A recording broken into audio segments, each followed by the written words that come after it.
नमस्कार, big breaking में आपका स्वागत। मैं राहुल ओझा आपके साथ। जबालिया में इजरायली सैनिकों पर हुए हमले ने इजरायल को बड़ा झटका दिया है। यह हमला इजरायली सेना का हौसला तोड़ सकता है। हमास का दावा है कि उसने इजरायल के सील कमांडो टीम को बंधक बना लिया है।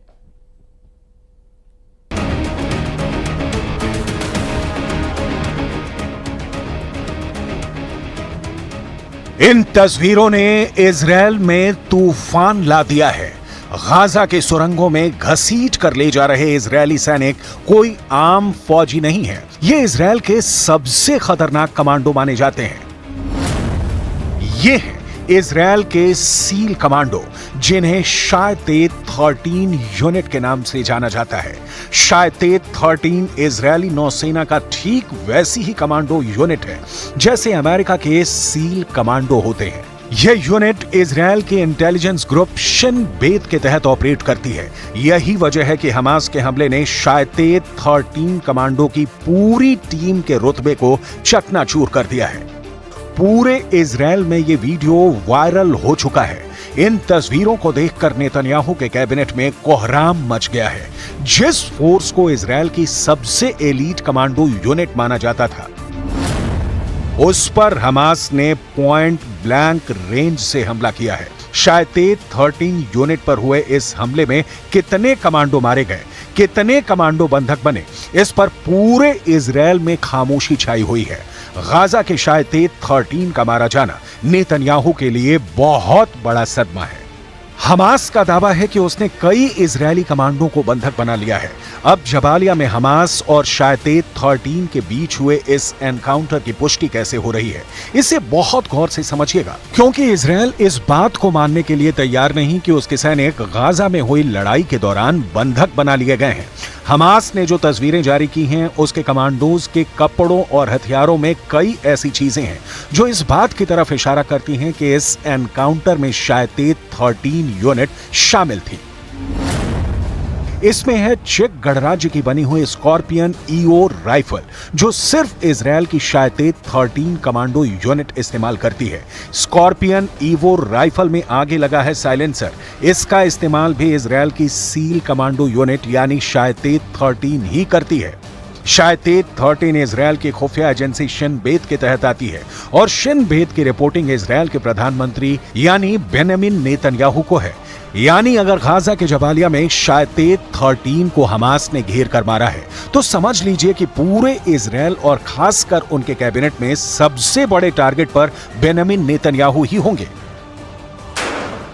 इजरायल की खुफिया एजेंसी 3 हिस्सों में बटी है। पहली है शिन बेत, जो इजरायल की आंतरिक सुरक्षा देखती है, खुफिया जानकारी जुटाती है, ऑपरेशन करती है। दूसरी है अमान, जिसे मिलिट्री इंटेलिजेंस कहा जाता है।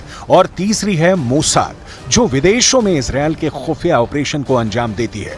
गाजा में युद्ध के दौरान फौज और खुफिया एजेंसियों पर पूरे कंट्रोल के लिए उसकी कामयाबी और उसकी नाकामी दोनों को लेकर इस वक्त नेतन्याहू कैबिनेट में बहुत बड़ी जंग चल रही है। एक तरफ गाजा की सड़कें नेतन्याहू के धमाके से दहल रही हैं, दूसरी तरफ इजरायल की सड़कों पर ऐसा हाहाकार मचा हुआ है कि नेतन्याहू की सत्ता डोल रही है। एक तरफ इजरायल गाजा पर लगातार बम गिरा रहा है, तो दूसरी तरफ तेल अवीव की सड़कें नेतन्याहू के खिलाफ नारों से गूंज रही हैं। हमास के कब्जे में अब भी करीब 125 बंधक हैं और हमास उनको तब तक नहीं छोड़ेगा जब तक इजरायल की तरफ से सीज फायर नहीं होता है। यही वजह है कि युद्ध का मिसमैनेजमेंट अब प्रधानमंत्री और रक्षा मंत्री के बीच सबसे बड़ी दरार बन चुका है। इजरायल के प्रधानमंत्री बेंजामिन नेतन्याहू और रक्षा मंत्री योआव गैलेंट लगातार एक दूसरे से टकरा रहे हैं। पब्लिक के गुस्से का साइड इफेक्ट वॉर कैबिनेट में पहुंच गया है। इस प्रदर्शन और इस हंगामे के बीच इजरायल में सत्ता के गलियारों और बंद कमरों के बीच कुछ ऐसा हो रहा है जिसे दुनिया के सामने आने से रोका जा रहा है, लेकिन इजरायल की मीडिया ने पर्दाफाश कर दिया है। इजरायल की मीडिया का दावा है कि इजरायल के वॉर कैबिनेट में बड़ा झगड़ा हो चुका है। जेरूसलम पोस्ट में जो खबर छपी है, उससे लगता है कि प्रधानमंत्री बेंजामिन नेतन्याहू और रक्षा मंत्री योआव गैलेंट के बीच हो गई तू मैं।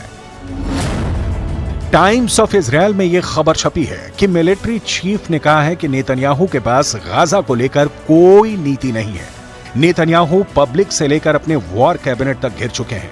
कमांडर से लेकर मंत्री बता रहे हैं कि नेतन्याहू ब्लंडर कर रहे हैं। ये बात साफ कर दें कि इजरायल के प्रधानमंत्री बेंजामिन नेतन्याहू और रक्षा मंत्री योआव गैलेंट एक दूसरे के कड़े विरोधी माने जाते हैं, लेकिन गाजा में युद्ध को लेकर दोनों करीब आए। हालांकि अब दोनों की दुश्मनी सतह पर आ चुकी है।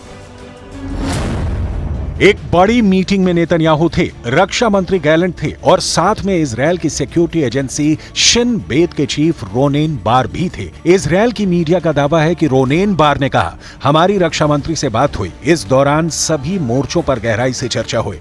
नेतन्याहू ने तभी शिन बेत के चीफ रोनेन बार को रोका। वो बोले, क्या आपने ऐसी जरूरी चर्चा रक्षा मंत्री से ही कर ली? इस बार शिन बेत के चीफ रोनेन बार ने कहा, हां, इसमें सवाल किस बात का है? तब नेतन्याहू ने कहा, जितना मुझे याद है शिन बेत और मोसाद ये दोनों प्रधानमंत्री के तहत आते हैं। ये बात रक्षा मंत्री यो गैलेंट को अखर गई। गैलेंट ने नेतन्याहू से फौरन पूछा कि आप रक्षा मंत्री को युद्ध पर जरूरी बात करने से रोक रहे हैं, इस मामले में आप क्या करेंगे अगर रक्षा मंत्री का इसमें दखल नहीं होगा? इस पर नेतन्याहू ने कहा, युद्ध को लेकर जो चर्चा होगी वो यहीं मेरे साथ होगी।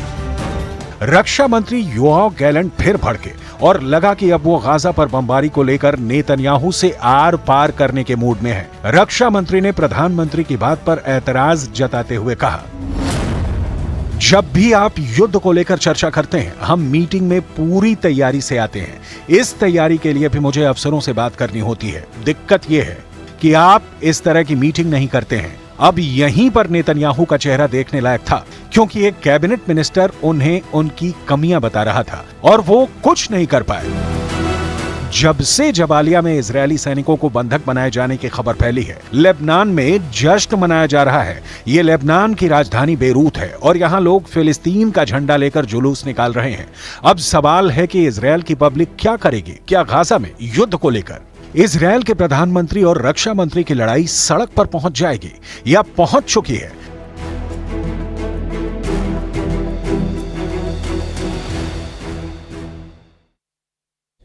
गाजा के पास इजराइल और मिस्र की सेना के बीच लगातार जंग देखने को मिल रही है। ये रिपोर्ट देखिए।